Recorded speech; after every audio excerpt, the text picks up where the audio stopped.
Assalamualaikum warahmatullahi wabarakatuh.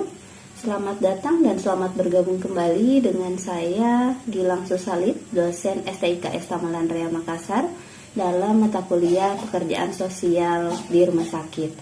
Pada pertemuan kali ini diharapkan rekan-rekan mahasiswa dapat memahami dan mengaplikasikan pengetahuan umum maupun pengetahuan praktik khusus pekerjaan sosial di rumah sakit. Beberapa subpokok bahasan yang akan saya sampaikan dalam pertemuan kali ini ada 3, diantaranya yang pertama adalah bagaimana pengetahuan pekerjaan sosial secara umum, kemudian yang kedua pengetahuan tentang lembaga-lembaga pemberi layanan kesehatan, dan yang ketiga adalah pengetahuan tentang klien atau pasien dari seorang pekerja sosial di rumah sakit.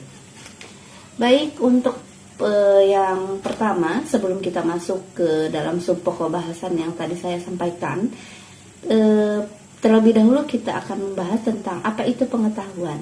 Sebetulnya banyak definisi tentang pengetahuan menurut ahli, tapi dalam hal ini saya kutip definisi pengetahuan menurut Noto Atmojo dalam Yuliana pada tahun 2017, di mana beliau mengatakan bahwa pengetahuan itu merupakan hasil dari penginderaan manusia atau hasil tahu seseorang terhadap objek yang diperoleh melalui indera atau sistem penginderaan, bisa dari penglihatan, pendengaran maupun perabaan dan sebagainya. Jadi ketika seseorang mengetahui satu hal itu, diperolehnya dari apa yang dia lihat, apa yang dia dengar, maupun apa yang dia raba melalui indera peraba. Adapun yang mengatakan bahwa pengetahuan itu merupakan sebuah penjelasan mengenai realita. Ada juga yang mengatakan bahwa pengetahuan itu adalah informasi atau maklumat yang diketahui atau disadari oleh seseorang. Jadi kalau dilihat dari definisi ini, kita bisa ketahui bahwa pengetahuan itu sifatnya bisa dikatakan subjektif ya. Pengetahuan saya tentang suatu benda atau suatu ilmu bisa lebih luas atau tidak dibandingkan pengetahuan teman-teman, tergantung pengalaman indera saya. Ketika pengalaman indera saya banyak, maka pengetahuan saya akan lebih luas tentang sesuatu tersebut. Contohnya pengetahuan tentang pointer. Di sini saya mengetahui bahwa pointer ini ada 4 tombol misalnya ya.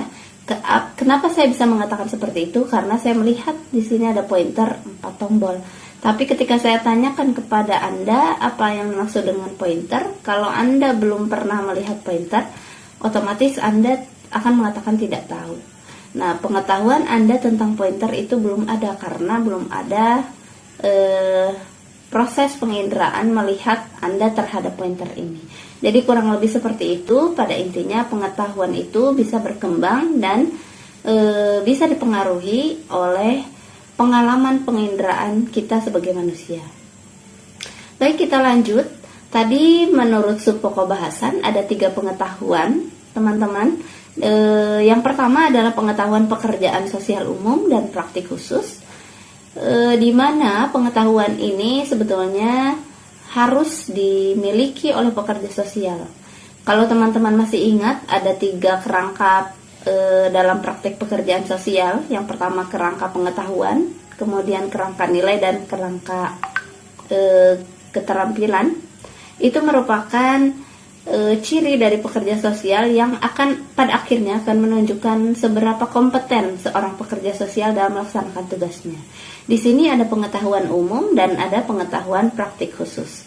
Yang pertama pengetahuan umum, diantaranya adalah kebijakan pelayanan kesejahteraan sosial.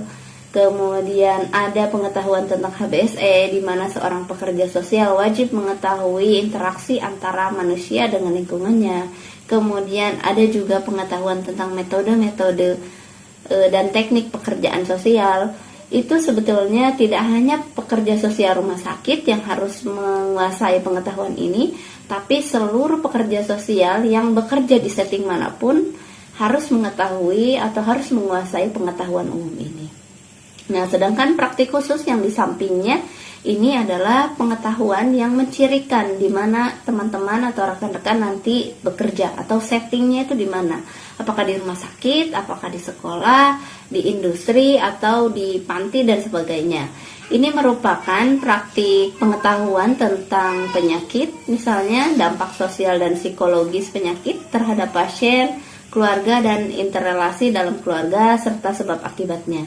Jadi pekerja sosial itu tidak cukup hanya mengetahui tentang undang-undang KESOS, tentang HBSE, tentang metode PEKSOS, tapi perlu juga pengetahuan tentang apa itu penyakit, dampaknya seperti apa, cara pengobatannya seperti apa. Itu khusus bagi pekerja sosial yang bekerja di rumah sakit. Kemudian ada juga pengetahuan tentang penerapan dan adaptasi konsep. Ini lebih kepada bagaimana layanan kesehatan itu, lembaga layanan kesehatan itu memberikan layanan kepada kliennya. Kemudian kebutuhan khusus rumah sakit dan program kesehatan masyarakat.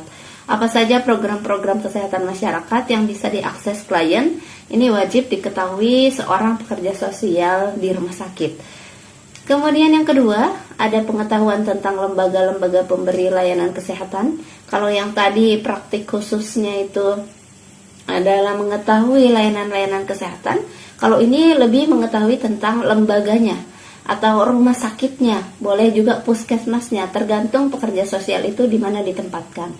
Pengetahuan ini meliputi eligibilitas untuk mendapat pelayanan. Maksudnya di sini adalah kita harus punya pengetahuan tentang layak atau tidak seorang klien yang kita dampingi itu mendapat layanan di satu rumah sakit atau satu puskesmas tertentu.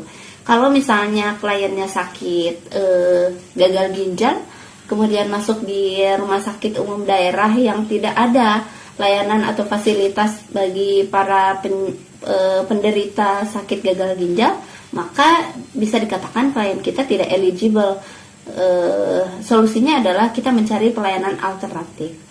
Kemudian kita harus memiliki pengetahuan tentang prosedur administrasi, bagaimana cara mengakses layanan yang ada di rumah sakit, bagaimana cara daftarnya, kemudian bagaimana proses pembayarannya, siapa yang akan membayar, siapa yang akan bertanggung jawab, dan ada juga kita harus mengetahui model treatment khusus yang tersedia.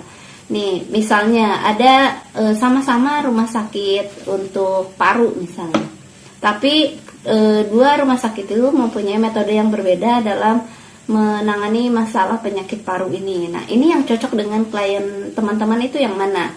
Jadi tidak boleh dipaksakan, harus berdasarkan asesmen klien teman-teman itu butuh apa. Yang tadi saya katakan pelayanan alternatif, ketika di rumah sakit A tidak bisa ditangani klien Anda, maka carilah alternatif lain. Bisa di rumah sakit yang lain, bisa juga di lembaga kesehatan yang lainnya. Yang selanjutnya, ini yang ketiga, pengetahuan tentang klien atau pasien. Tidak hanya pengetahuan tentang ilmu peksosnya, tidak hanya pengetahuan tentang rumah sakitnya, tapi seorang pekerja sosial di rumah sakit harus juga menguasai kliennya. Menguasai dalam arti kata, harus betul mengenali kliennya itu seperti apa. Dilihat dari permasalahannya, dari penyakitnya. Dia kalau misalkan terkena kanker, dia stadium berapa, kemudian proses penyembuhannya sudah sampai mana, kliennya berasal dari latar belakang ekonomi seperti apa, kelekatan dengan keluarganya seperti apa, dukungan dari keluarga seperti apa, kemudian persepsi klien Anda terhadap penyakit itu seperti apa, apakah dia optimis, apakah dia pesimis saat mendapatkan penyakit tersebut. Kemudian teman-teman calon pekerja sosial di rumah sakit juga harus mengetahui nilai-nilai dan moral klien. Apa yang dimaksud nilai? Misalnya kepercayaan. Ada beberapa klien yang dia dirawat di rumah sakit, tapi sebetulnya dia tidak yakin atau tidak percaya dengan tindakan medis. Makanya tidak jarang proses penyembuhan itu agak terhambat. Ini berkaitan juga dengan kekuatan-kekuatan klien. Kekuatan klien di sini adalah di mana seberapa besar keinginan klien untuk sembuh dan untuk pulih supaya bisa menjadi berfungsi sosial kembali. Ini pengetahuan tentang klien yang harus dikuasai oleh seorang pekerja sosial di rumah sakit, teman-teman. Kemudian